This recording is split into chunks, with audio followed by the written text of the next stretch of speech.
అలాగ నెమ్మదిగా నేత్రాలు మూసుకుని చక్కగా ప్రశాంతంగా కూర్చోండి. 10-12 నిమిషాలు. లక్ష్మీ ప్రసన్న వెంకటేశ్వర స్వామి వారి కళ్యాణ మహోత్సవంలో అందరం కలిసి తిరుమల యాత్రకు బయలుదేరడానికి సిద్ధంగా ఉన్నాం.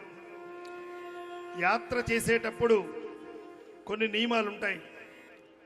జన్మనిచ్చిన తల్లిదండ్రులకి, ప్రాంతంలో ఉన్న దేవాలయాలకి, పెద్దలకి నమస్కరించి తీర్థయాత్ర చేయాలి. అలాగా మనందరం పెద్దల దగ్గర అనుమతి, కనకమహాలక్ష్మి అమ్మకి నమస్కారం, సంపత్ వినాయక గుడికి నమస్కారం చేసుకుని సింహాద్రినాథుని మనసులో తలుచుకొని అందరం కలిసి లక్ష్మీ ప్రసన్న వెంకటేశ్వర స్వామి వారి దగ్గర అనుమతి తీసుకొని అందరం ముడుపులు, కానుకలు, మన వస్తుద్రవ్యాలు అన్నీ తీసుకొని నేరుగా బయలుదేరి విశాఖపట్నం రైల్వే కేంద్రం దగ్గరికి చేరుకున్నాం. రైలు సిద్ధంగా ఉన్నది. అందరం బోగీలలోకి వెళ్ళి మన స్థానాలలో మనం కూర్చున్నాం.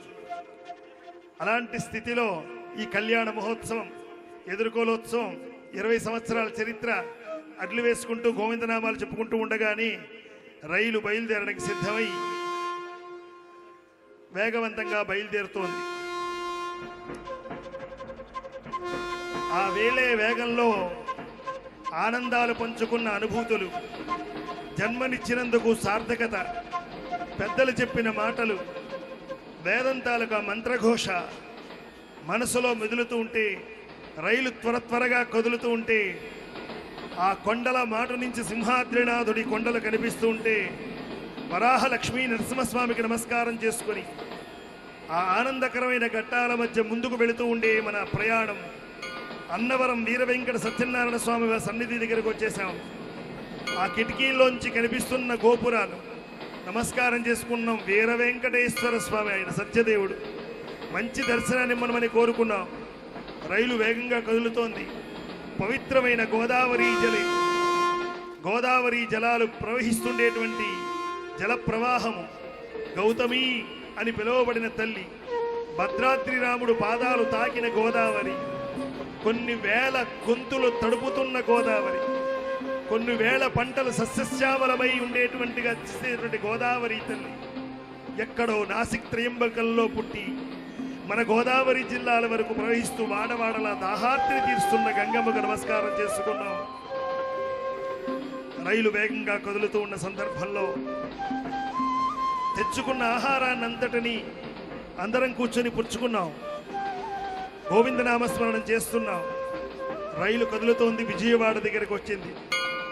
ఇంద్రకీలాద్రి మీద అమ్మల గన్నమ్మ, ముగురమ్మల మూలపుటమ్మ, చాలా పెద్దమ్మ తాంబూల చర్వణం చేసి అధరాలతో నవ్వు, మందస్మితమైనటువంటి ఆ మందహాసం, ఆ నాసికం దగ్గర నుంచి వేలాడుతున్న ముత్యపు గులాక్, అమ్మవారి కళ్ళు, ఇవన్నీ గుర్తుకు తెచ్చుకొని తల్లి మంచి దర్శనాన్ని ఇప్పించమని అమ్మకి నమస్కారం చేసుకున్నాం. ఆ నమస్కారంలో కృష్ణానదిని దాటుతున్నాం. ఆ కృష్ణానదిని దాటి చీకటైపోతోంది. తిన్నామేమో కళ్ళు బరువెక్కిపోయాయి. చిన్న నిద్ర. ఆ నిద్రలో ఎప్పుడు తెల్లవారుతుందా, ఎప్పుడు స్వామిని చూస్తామా అనే ఆనందం, ఆతృత. ఇక తెల్లవారడానికి బ్రహ్మముహూర్తం దగ్గర ఆసన్న అవుతున్న సమయం. ప్రాగ్భాగం, తూర్పు భాగంలో అరుణోదయ కాంతులు విరజిమ్ముతున్నాయి. సూర్యనారాయణమూర్తి వెలుగొందుతున్నాడు. ఆ అరుణోదయ కాంతులలో శ్రీకాళహస్తి గోపురం వాయులింగమై భాసించే స్వామి. నమస్కారం చేసుకున్నాం. రైలు కదులుతోంది. ఆ కదలికలో తిరుమల రైల్వే కేంద్రం దగ్గరకు వచ్చి రైలు ఆగింది.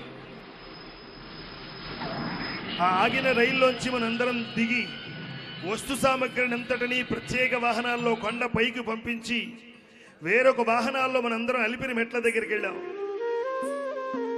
ఎప్పుడు తిరుమల కొండ మీద అడుగుపెట్టి ఆనంద పారవస్యం గుండె లోతుల్లోంచి వస్తుందో, ఆ సప్తగిరి శిఖరాలన్నీ తేజోయమానంగా విరాజమానంగా వెలుగొందుతున్నాయో, అరుణోదయ కాంతుల మధ్య పచ్చని కొండ, జాలువారే జలపాతాలు, కోహిల కుహుకుహు రాగాలు, ఆ తర్వాత ఉండే పక్షుల కిలకిల రావాలు, ఆ పక్షుల రవాల మధ్య, నదీ జలాల సంవడల మధ్య, జాలువారే జలపాతాల మధ్య అలిపిరి మెట్ల దగ్గర నుంచి ముందుకు వెళుతూ ఉన్నాం.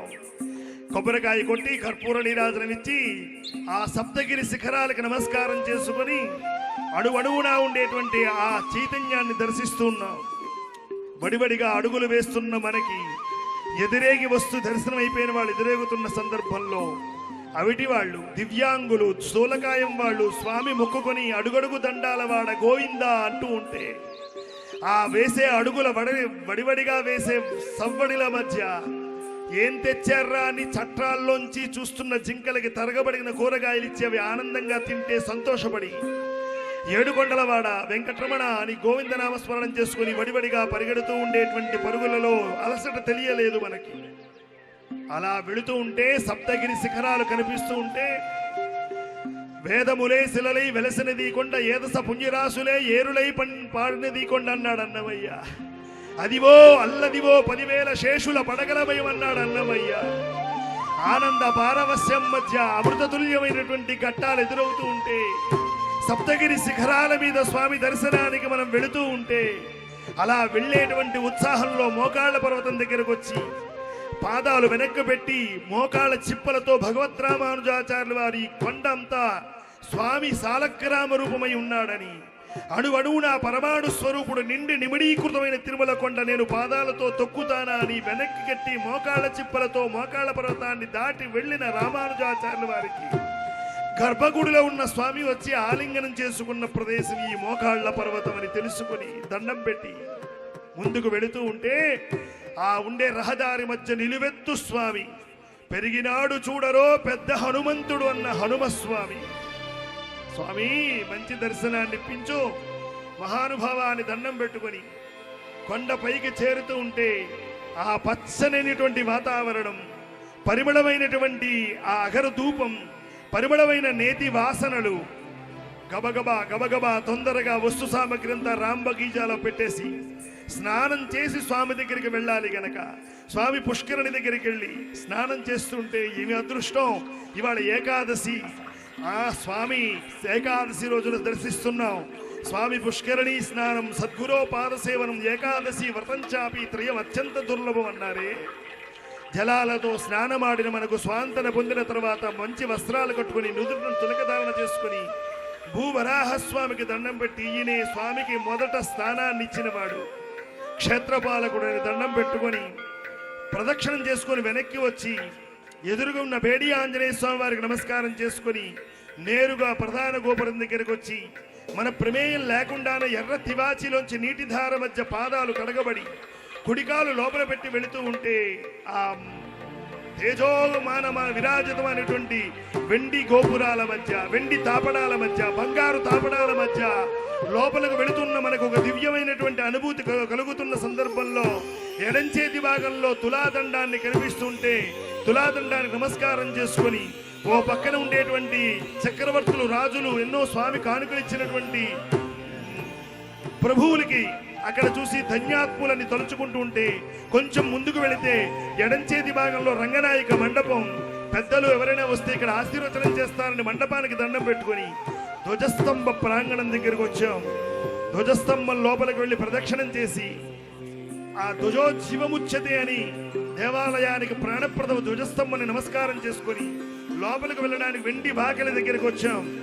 ఎక్కడ పడిపోతామేమో అని భయపడకుండా ఎర్రటి పంపుదారణ గొట్టాలను పట్టుకొని లోపలికి వెళ్ళి ఒకసారి ఎడంచేతి భాగం వైపు తిరిగి వరదరాజస్వామిగా దండం పెట్టుకొని కొంచెం ముందుకు వెళ్ళి కుడి భాగం నుంచి లోపల ముఖ మండపంలోకి ప్రవేశించే మనం అందరం కలిసి ఏం చెప్పాలి, స్వర్ణమయమైనటువంటి కాంతుల మధ్య, విద్యుత్ కాంతుల మధ్య, దీపపు కాంతుల మధ్య ముఖమండపంలోకి వెళ్ళగానే ఒకే ఒక మంత్రం వినిపిస్తోంది, ఓం నమో వెంకటేశాయ.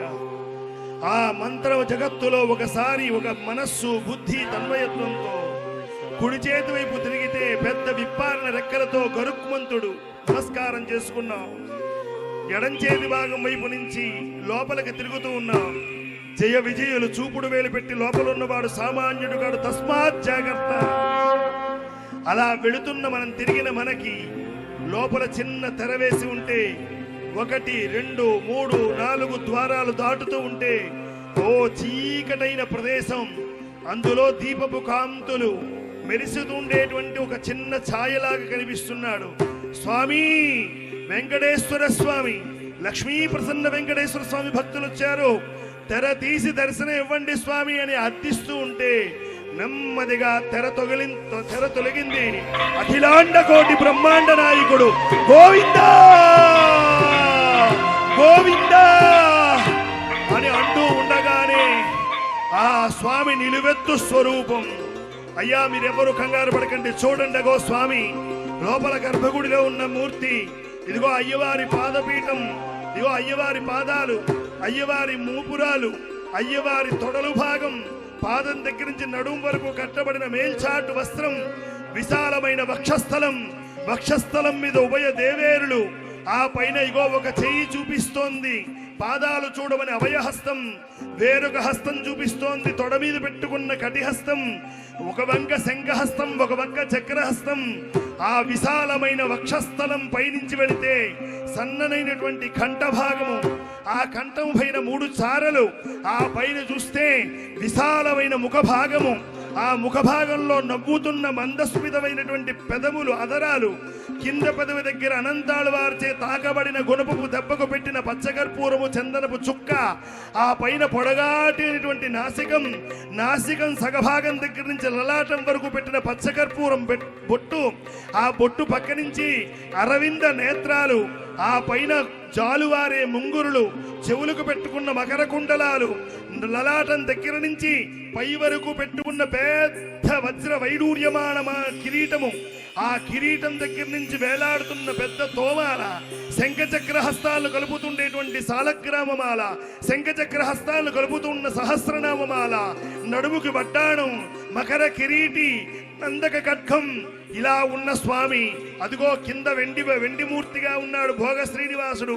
ఇగో ఇటుపక్క చూసారా సాలగ్రామ మూర్తులు, ఇగో వేరొక వంక సుదర్శన స్వామి, ఇదిగో శ్రీభూ సమేతుడైన మలయప్ప స్వామి, కొంచెం మెడలు వాల్చి ఉన్న రాఘవుడు, సీతా సమేతుడై లక్ష్మణ సమేతుడై, అగో రామచంద్రమూర్తి.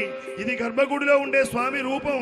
చూసారా, దండం పెట్టుకోండి అని చెప్తూ ఉంటే చూసే కన్నులలోంచి జాలువారే నీటి తెర మన మీద పడుతూ ఉంటే లోపలున్న మూర్తి ఒక ఆవిరి రూపంగా దాలుస్తూ ఉంటే కళ్ళు 2 తుడుచుకొని ఆ నీటి ధారని పక్కన పెట్టించి ఆ నవనీత హారతిని తీసుకొని స్వామికి అర్చకులు చూపిస్తున్నారు. అయ్యా ఇదిగో విరాట్ రూపంగా స్వామిని చూడండి అని చెప్తూ ఉంటే తోటి అర్చకులందరూ మంగళకరమైనటువంటి మంగళ నీరాజనమిస్తున్నారు. శ్రియకాంతాయ కళ్యాణ నిదయే నిదయే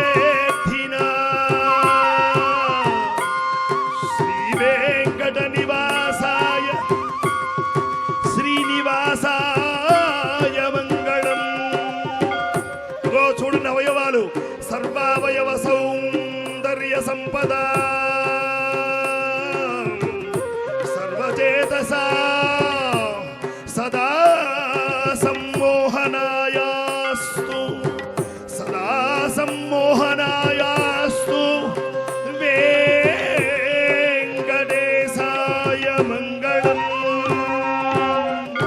నీరాజనం చూస్తూ ఉంటే ఆనంద నిలయంలో ఉన్న స్వామి ఆనంద పారవస్యంతే ముఖారవిందమంతా ప్రసన్నంగా ఉంటే అర్చకులు తీర్థాన్ని ఇస్తూ ఉంటే శఠారి తీసుకొని చూస్తూ చూస్తూ వదలలేక వెనక్కి వచ్చి గంటా మండపాన్ని దాటి బంగారు భావని దాటి వకుళాదేవి భవంతిలో ఆహారం స్వామి నివేదనలకు నమస్కారం చేసుకొని ఉత్సవమూర్తులుగా ఉన్న సుగ్రీవాది మూర్తుల దగ్గరికి వెళ్ళి తీర్థం స్వీకరించి కొంచెం ముందుకు వెళుతుంటే ఇగో అన్నమయ్య 32,000 కీర్తనలు చేసిన అన్నమయ్య సంకీర్తన భాండాగారం, ఇదిగో పరిమళపు కదా.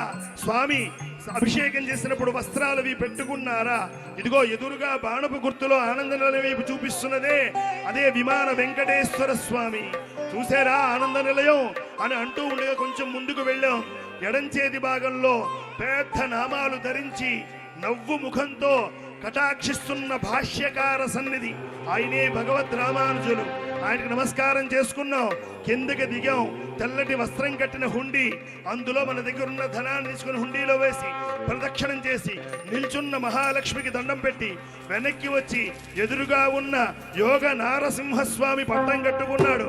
ఆహా స్వామి పాల నేత్రాల ప్రబల విద్యుల్లత కేళీ విహార లక్ష్మీ నారసింహ అని అన్న స్వామి ఆయనే ఆరగించి కూర్చున్నాడు. అల్లవాడే అన్నాడు అన్నమయ్య. స్వామి దండం పెట్టుకున్నాం. ఆరోగ్య ప్రదాత, సకల రోగ వినాశనం చేసేటువంటి యోగ నారసింహస్వామి తండ్రి రక్షమాం పాహిమాం అని నమస్కారం చేసుకున్నాం. వెండి వాకలి దగ్గరికి వచ్చేసాం, సాష్టాంగ దండం పెట్టాం. ధ్వజస్తంభ ప్రాంగణం దగ్గరికి వచ్చేసాం. అక్కడ ఉండే లోపలిచ్చిన ప్రసాదం అక్కడ ఇస్తూ ఉంటే ప్రసాదాన్ని తీసుకొని ప్రసాదాన్ని అందరం కూర్చుని తిని నీటి ధారల మధ్య చేతిని కడుక్కొని కొంచెం ముందుకు వచ్చి వేలాడుతున్న గుణపాన్ని చూసి గోపురాన్ని దాటి పుష్కరిణి ప్రాంతం దగ్గరికి వస్తే మనకు కావలసిన లడ్డూలన్నీ దేవస్థానం వాడు మన రూములకు ఏర్పాటు చేస్తే 2 ఏనుగులు కనిపిస్తే తల వంచి నమస్కారం చేసుకుని అక్కడ నుంచి రాంబగీజాల వస్తువులన్నీ వాహనాల్లో పెట్టుకుని కొండ మీద చూడవలసిన సకల తీర్థాలు ఆకాశగంగా, శేషతీర్థం, కోణతీర్థం, తుంబుర తీర్థం, నారద తీర్థం అన్ని జలాలని చూసి 7 కొండల మీద చూడవలసినటువంటి క్షేత్రాలన్నీ చూసుకొని నెమ్మదిగా మలుపులు తిరుగుతూ 7 కొండల వాడి కొండ దిగుతూ ఉంటే తండ్రి ఎప్పుడు దర్శనం అనుకున్న సందర్భంలో కిందన కపిలేశ్వర స్వామి కపిలధార మధ్య అగస్త్యేశ్వరుడు ప్రతిష్ఠ చేసిన కపిలేశ్వరుడు, ఆ ఎదురుగా ఉన్న నమ్మాళ్ళు వారు, అక్కడ నుంచి వేణుగోపాల స్వామి దండం పెట్టుకొని నేరుగా మంగాపురం వెళ్ళి పద్మ సరోవరంలో నీళ్లు శిరస్సు మీద జల్లుకొని అక్కడ సూర్యనారాయణమూర్తికి నమస్కారం చేసుకుని పద్మావతి అమ్మవారికి దండం పెట్టుకొని అమ్మా మంచి దర్శనం జరిగిందని కృతజ్ఞత ఆవిష్కరించి నేరుగా శ్రీనివాస మంగాపురం వెళ్ళి కళ్యాణ వెంకటేశ్వర స్వామి నమస్కారం చేసుకుని కిందనున్న రామాలయాల దర్శనం చేసుకొని అరే గోవిందరాజస్వామి ఈయన దర్శనం చేసుకోవాలని గోవిందరాజస్వామి పక్కనే ఆండాళ సన్నిధి, ఆ పక్కన శ్రీభూసమేతుడనే కళ్యాణ వెంకటేశ్వర స్వామి, ఇక చూడవలసినవన్నీ దేవాలయాలు కింద చూసేసి ఈ ఆనందోత్సాహాల మధ్య అందరం తిరుమల రైల్వే కేంద్రం దగ్గరకు చేరుకున్నాం. ఎంత గొప్ప దర్శనం, ఎంత గొప్ప దర్శనం అని అనుకుంటూ ఉండగానే రైల్లోకి అందరం కూర్చున్నాం. తలనీలాలు ఇచ్చేసామేమో, హృదయం అంతా తేలిగ్గా ఉంది. అలా ఉన్న సందర్భంలో అందరం వచ్చినట్లుగా ఒకసారి సరిచూసుకొని రైలు మ్రోగుతోంది, కూత కూస్తోంది, రైలు వేగంగా కదులుతోంది. నాకు గొప్ప దర్శనం అయిందంటే నాకు గొప్ప దర్శనం అయిందని అందరూ అనుకుంటున్నాం. 20 సంవత్సరాలు స్వామి దగ్గర సేవ చేస్తున్నందుకు ఇంత భాగ్యం పట్టిందా అని అనుకున్నవాళ్ళం. ఇలా అనుకుంటూ